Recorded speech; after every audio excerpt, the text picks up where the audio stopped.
¿Qué tal, amigos? ¿Cómo están ustedes? Muy bienvenidos. Estaba revisando algunos antecedentes de lo que vamos a conversar esta semana. Vamos a hablar de algunos incidentes de Jesús que de alguna manera son controversiales, costumbres que a veces nos llevan a tener el Evangelio o tomarlo de una manera diferente. Cómo Jesús lo aclaró, cómo confrontó esto. Vamos a hablar de algunas historias que van a ayudarnos a entender.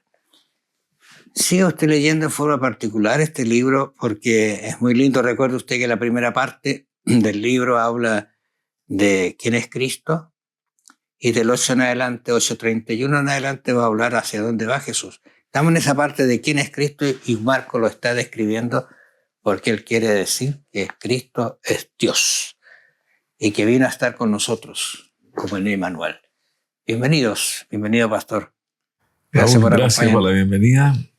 Gracias a nuestros auditores que siempre nos están siguiendo, aprovechando toda esta lectura de la Biblia, estos comentarios, y haciéndonos reflexionar y pensar en la vida de Cristo, porque siempre nos falta a nosotros conocer más de Jesús, amarlo más, llegar a ser un seguidor de Cristo, y no tenemos otra forma sino leyendo los relatos del Evangelio, y en esta hora, como Marcos lo está presentando en su Evangelio, que él cuenta muchos milagros de Jesús, muchos hechos grandes de la vida de Cristo, y en esta semana nosotros vamos a estudiar algunos de ellos, comenzando con este gran milagro del paralítico, que fue algo muy tremendo que los tres evangelistas, Mateo y Lucas, lo presentan. No solamente maravilloso, extraordinario, porque Jesús se va a enfocar, está en una casa particular, va a hablar del concepto ese de sanar, y ese es un detalle que nosotros deberíamos poner mucho énfasis. Ahora, dentro de este contexto, voy a leer este texto que está acá en capítulo Marcos 2:27. También les dijo, y aquí una de las controversias de Jesús, también le dijo, el día de reposo fue hecho por causa del hombre, y no el hombre por causa del día de reposo. Claro. Por tanto, el Hijo del Hombre es Señor aún del día de reposo. Cuando uno toma estos textos de improviso puede empezar a pensar, bueno, entonces, si es para mí, yo puedo hacer lo que quiero con el día. Pero no debe salirse del contexto, y eso vamos a conversar cuando habla de que ese día de reposo, de descanso, fue hecho por causa del hombre. El hombre fue hecho para trabajar 6 días y reposar 1. Y cuando se ha cambiado esto, el hombre es un fracaso. Y lo que hace también. Decididamente, así es. Efectivamente, y hay relatos antes de ese hecho respecto al día sábado, aquí en el capítulo 2 de San Marcos. Se acercan algunos hombres, estaba Jesús en casa, dice allí. Volvió a Capernaum. Capernaum era una de las ciudades donde más predicó Jesús, y que en algún momento Jesucristo dijo que Capernaum no era digna, porque en Capernaum Jesucristo hizo muchos milagros, pero la respuesta de la ciudad no fue acorde a ese tremendo ministerio de Cristo.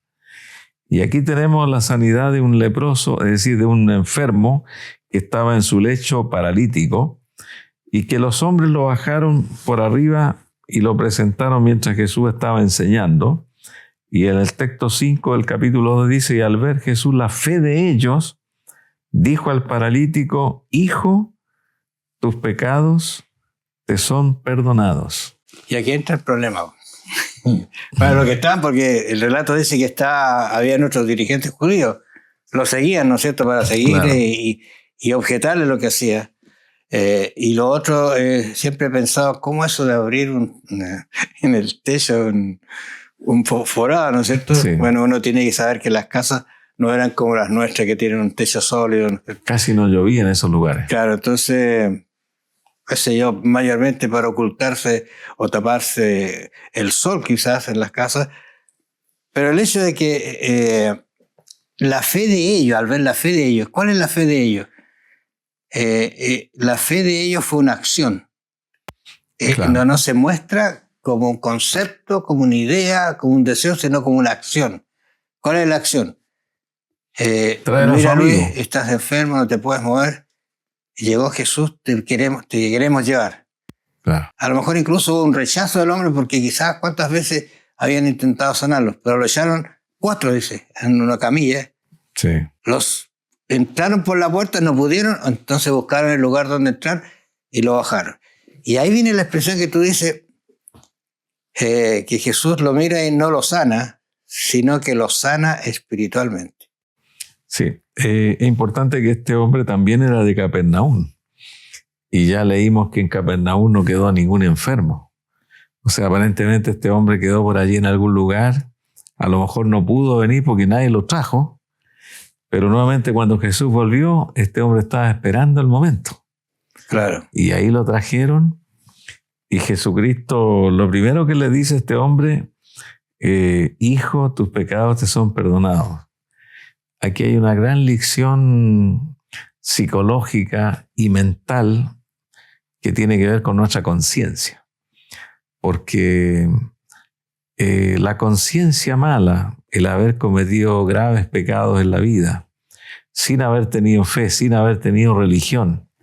Sin embargo, la conciencia y el remordimiento puede llevar a una persona a enfermarse en su mente y en su cuerpo. Este hombre quedó en ese estado de parálisis, no por una parálisis biológica, sino que adquirió su parálisis a través de un problema tremendo mental que perdió las facultades de moverse. Por eso que Jesucristo lo primero que le dice, hijo, tus pecados te son perdonados, porque este hombre se sentía excesivamente pecador, indigno. Aquí se ve a Jesús actuando con un, voy a decir así, con un poder divino para el beneficio del hombre y de las personas. Porque cuando él dice tus pecados te son perdonados, dice que las personas dicen, ¿quién es este? No lo están diciendo, sino que cavilaban, o sea, estaban pensando, ¿quién es este que está blasfemando? Solo Dios puede perdonar pecados, y efectivamente es así. Pero ¿qué sucede después? Jesús le dice, ¿y ustedes están pensando que no se puede hacer esto?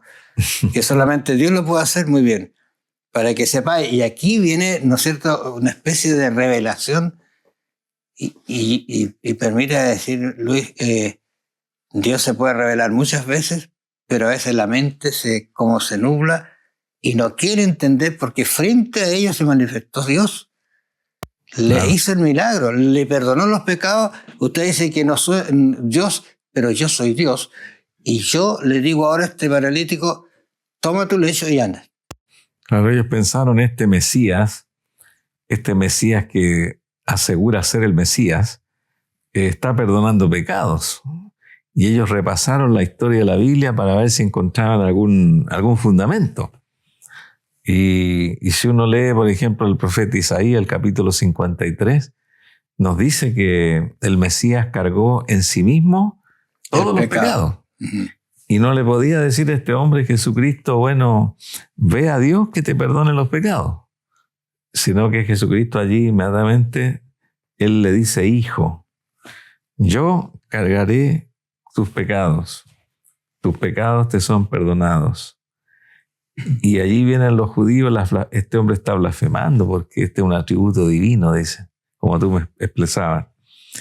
Entonces allí Jesucristo hace algo como una controversia con los que estaban allí y sana a este hombre paralítico. Toma tu lecho y anda. Bueno, hay varias cosas que uno debería reposar y meditar y pedirle al Señor que le ayude a entenderlas más profundamente, porque Él los enfrenta y además le dice, para que sepan ustedes que se puede hacer esto porque soy Dios, levanta, toma tu lecho. Y un detalle que quizás no nos queremos pasar por alto, porque el relato va a seguir, después salió, dice, volvió a salir al mar y toda la gente le venía y le enseñaba. Y al pasar, dice, mira, esto es maravilloso, dice, y al pasar vio a Leví, hijo de Alfeo, sentado haciendo su trabajo en los tributos públicos, le dijo, sígueme, y levantándole le siguió. Otra vez Marco enfoca la inmediatez de Jesús, de su milagro, y la inmediatez de las respuestas que hizo Mateo.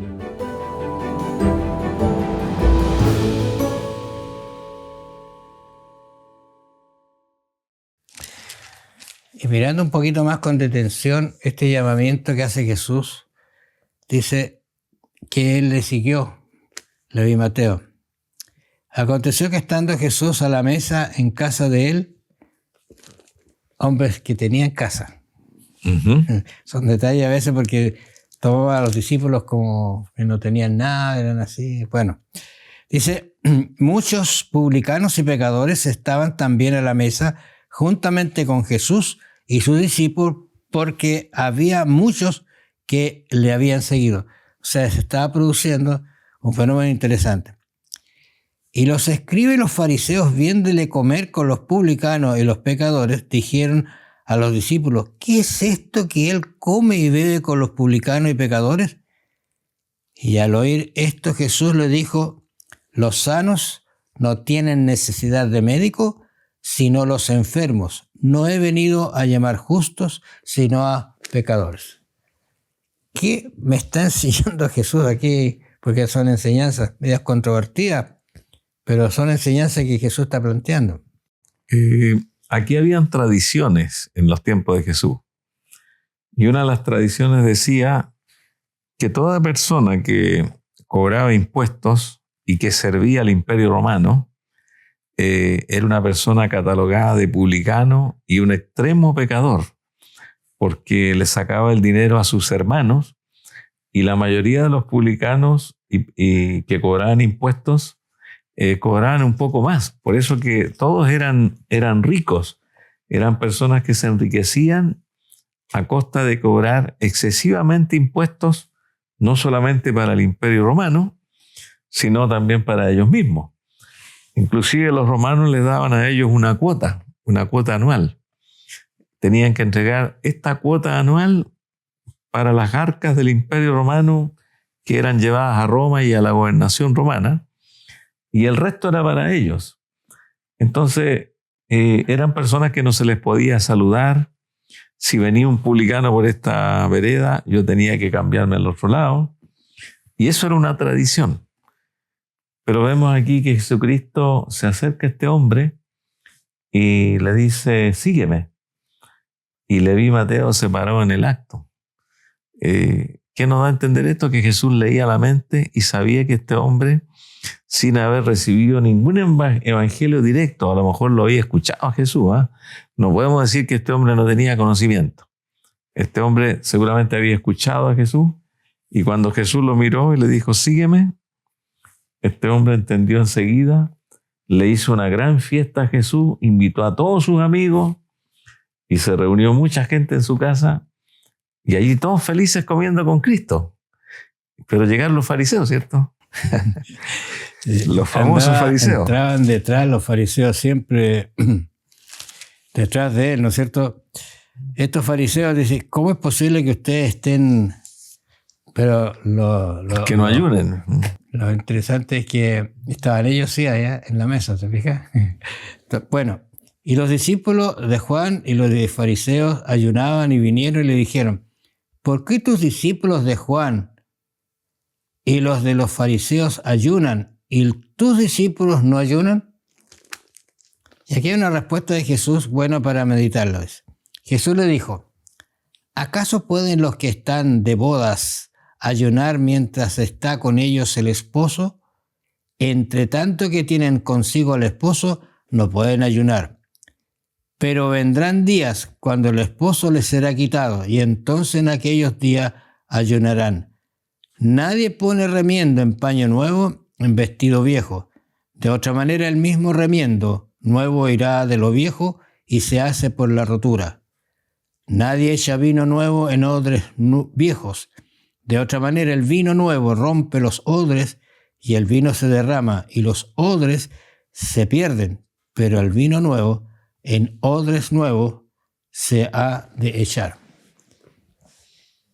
Mucha enseñanza hay aquí. Pero una cosa es cierta, cuando él dice el esposo estaba, o sea, Cristo estaba con ellos, ¿cómo podía pedirles que ayunen? Pero cuando él subió al cielo, uno revisa la vida de los discípulos, ellos no solamente ayunaron, no sé, oraron muchas veces, pero al final terminaron siendo martirizados. Y otra enseñanza acerca del vino nuevo y del paño nuevo, Jesucristo quiso dar a entender de que lo antiguo, como el odre antiguo, es la vida pasada. El vino nuevo en odres nuevos es una vida completamente nueva.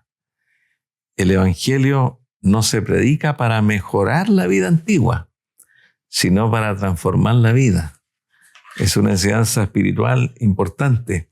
Y los fariseos no, ellos querían mantener todo lo que ellos creían que representaba los odres antiguos, el vino añejo, el paño viejo, y que el Evangelio lo iban a tomar ellos y iban a parchar allí con lo nuevo. Y Jesús le está diciendo que no. La persona que se acerca a Cristo y al Evangelio tiene que nacer completamente de nuevo. Muchos conceptos pasados quedan atrás. Muchas concepciones mentales son destruidas por el Evangelio. Por eso que el Evangelio tiene que hacer una transformación completa de la vida. Recuerda tú que hablábamos de dejar todo, ¿eh? Sí. Esos conceptos deberían estar siempre en nuestra mente. Y otra idea que aparece acá es que está contando, recuerda usted, Marco, está contando solamente 5 relatos aquí que de alguna manera tienen una hilación.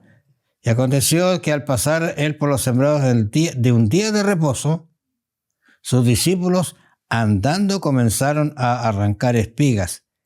Y acá aparecen los fariseos. Mira, ¿por qué hacen en el día de reposo lo que no es lícito? Pero él les dijo, ¿nunca habéis leído lo que hizo David cuando tuvo necesidad y sintió hambre, él y los que con él comían o que con él estaban? ¿Y qué está haciendo Jesús aquí? ¿Qué es lo que están haciendo los discípulos? Y yo te voy a decir un detalle que acaba de venirme a la mente. Mira, ¿cuántos tuvieron que caminar para seguir a Jesús los fariseos? Pues estoy pensando en unas leyes que ellos tenían, ¿te recuerdas? Sí. Había leyes que no podían caminar ciertos kilómetros, ciertos metros. Y después de eso ya era pecado. Ahora, ¿cuánto caminaban para seguir a Jesús? Y lo objetan ahora que los discípulos no solamente están caminando, sino que están trabajando. Cosechando en sábado. Cosechando en sábado. Claro, aquí vemos que Jesús transgrede algunas leyes de la tradición de la Mishnah. Primero porque caminó varios kilómetros, seguramente de un lugar a otro, pero los fariseos andaban con Jesús. Claro. Y los fariseos en su mente decían, Jesús no puede comer trigo porque esto está prohibido. Pero Jesús se puso a comer con los apóstoles ahí, y ahí le saca el relato de David que comió de los panes de la proposición sin que haya sido un sacerdote.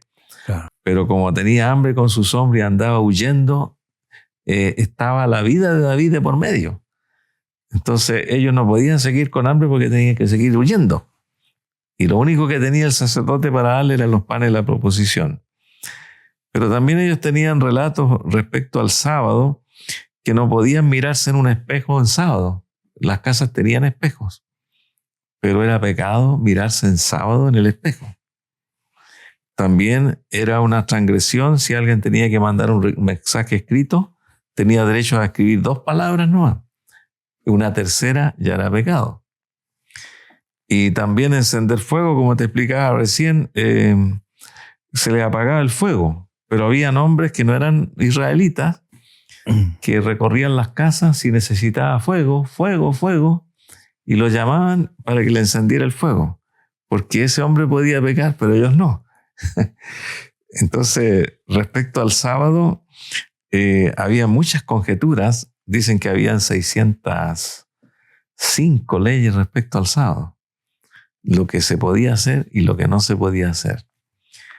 Y es por eso que Jesús declara aquí, esta es una declaración histórica, donde Jesús dice allí, el día de reposo fue hecho por causa del hombre, porque el hombre fue creado primero, y no el hombre por causa del sábado. Por tanto, el Hijo del Hombre es Señor aún del día de reposo. No está contrarrestando el sábado, sino que es Señor del sábado. Interesante porque hay cosas que se pueden hacer en sábado que son netamente trabajo. Estoy pensando una vez acá en la universidad, un día sábado ocurrió un accidente y muchos fuimos, quizás algunos a mirar, pero otros a ayudar. Se había volcado un tractor. Y en día sábado se trabajó tratando de recuperar ese tractor. Lamentablemente el hijo del dueño no salió con vida, pero se hizo algo. Entonces uno dice, ¿qué puedo hacer el sábado? Y por guardar la ley y las tradiciones, a lo mejor dejo de hacer algunas cosas que pueden, entre comillas, ser trabajo, pero que son el bien de las personas. Yo creo que eso habría que pensarlo al hablar de esto que hemos conversado, que el Señor es aún Señor del sábado y que se puede obrar haciendo el bienestar o trabajando en bien de las personas. Así es.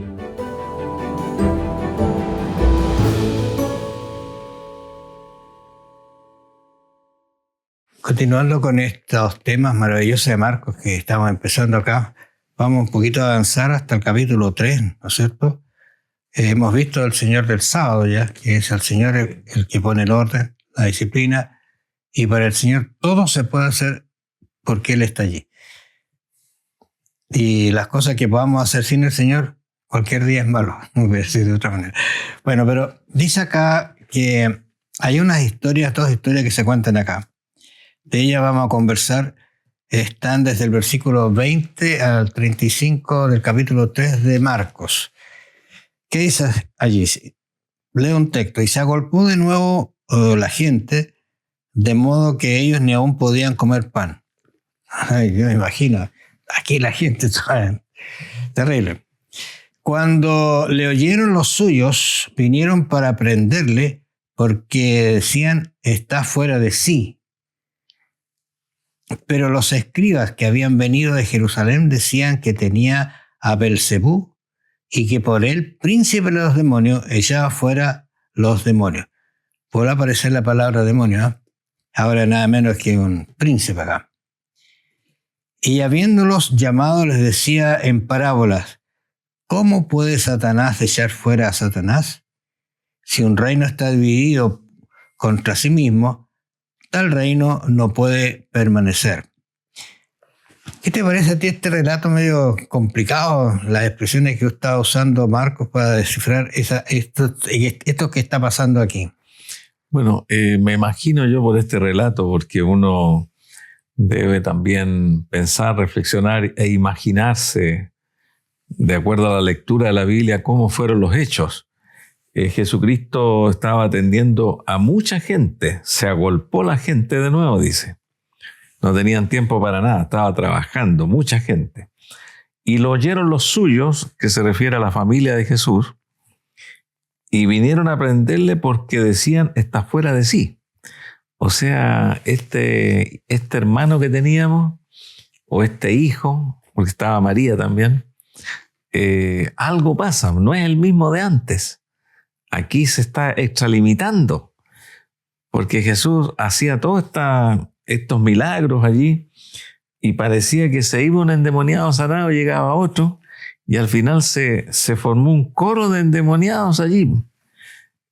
Parecía que todos estaban endemoniados y venían ahí a sanar, y yo me imagino los gritos que daban los demonios.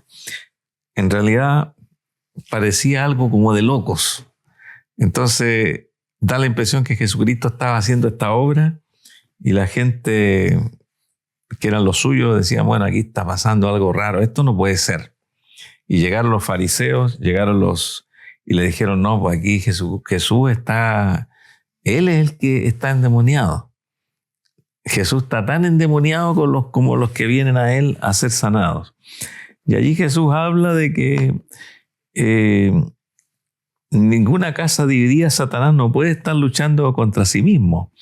Y aquí atribuye a la blasfemia contra el Espíritu Santo. Sí, porque Jesucristo está lleno del Espíritu Santo y la gente le está atribuyendo a Satanás los milagros que hace el Espíritu Santo. Y justo el 28 dice allí claramente, sí. De cierto os digo que todos los pecados les serán perdonados a los hijos de los hombres, y las blasfemias, cualquiera que sean. O sea, te puedes imaginar cualquier cosa aquí. Pero dice, pero cualquiera que blasfeme contra el Espíritu Santo no tiene jamás perdón, sino que es reo de juicio eterno. Ahora, mira, quizá comenté un poquito esto, pero déjame hacer una reflexión muy personal. Jesús y los demonios lo reconocieron, ¿te recuerdas? Sí. Y él los miraba y yo creo que los veía como habían sido en el cielo. Porque es una lucha muy grande. Jesús está peleando contra la guerra que se produjo en el cielo, está apareciendo aquí. Por eso que, ¿te acuerdas del trimestre pasado? El gran conflicto, ¿no es cierto? Era un conflicto entre el bien y el mal, entre Cristo y Satanás. Y sus seguidores por lo que conlleva eso. Sí. Pero mira, y ahora tú hablabas de gente rodeada de demonios. Imagínate la lucha. ¿Cómo hablarían esa gente, esos demonios contra él, que lo verá? Y él los podía mirar y ver, no las personas. Oiga, es algo terrible que está pasando acá. Y la lucha que tiene Jesús, cómo tenía que estar preparado para luchar y sacar a esa gente y liberarla. Claro, ahora todos estos endemoniados sanados, que eran muchos, ellos volvían a sus casas, volvían a sus ciudades. Eran otras personas. Claro. Ellos eran un testimonio vivo de cómo la cordura los acompañaba. Por eso que me imagino que esas ciudades donde Jesús pasaba quedaban como ciudades felices, porque Jesús no dejaba ningún enfermo. O sea, mejoraba la raza humana Jesús cuando él sanaba a todos estos endemoniados.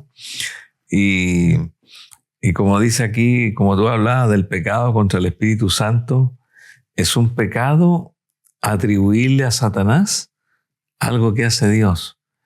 Y Dios espera que nosotros reconozcamos dónde está el Espíritu Santo.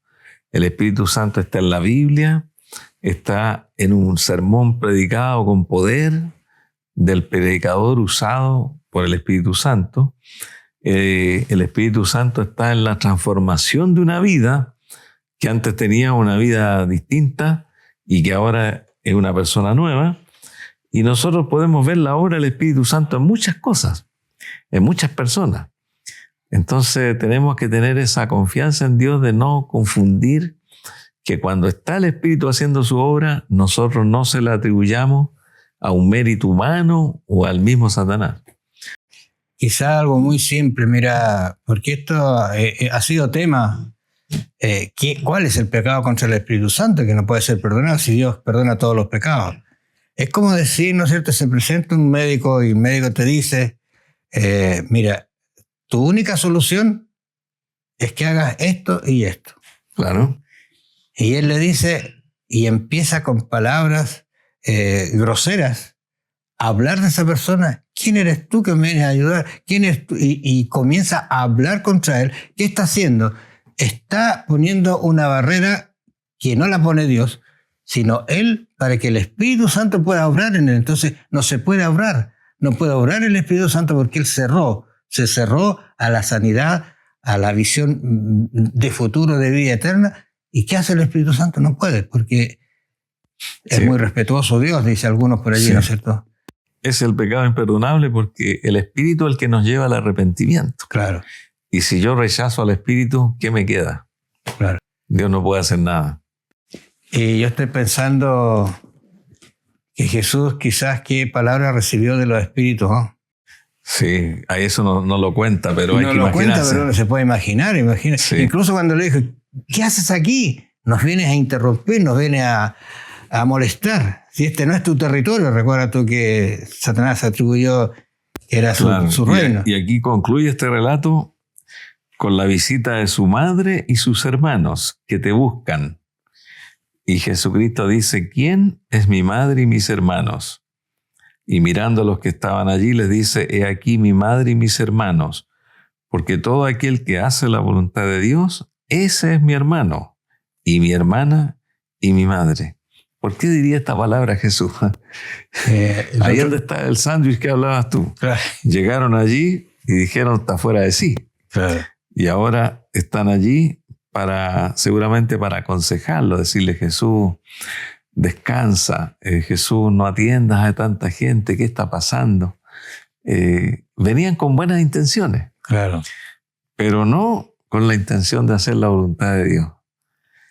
Por eso es que nosotros tenemos que entender a veces que la voluntad de Dios a veces nos puede desestabilizar en los conceptos que nosotros tenemos.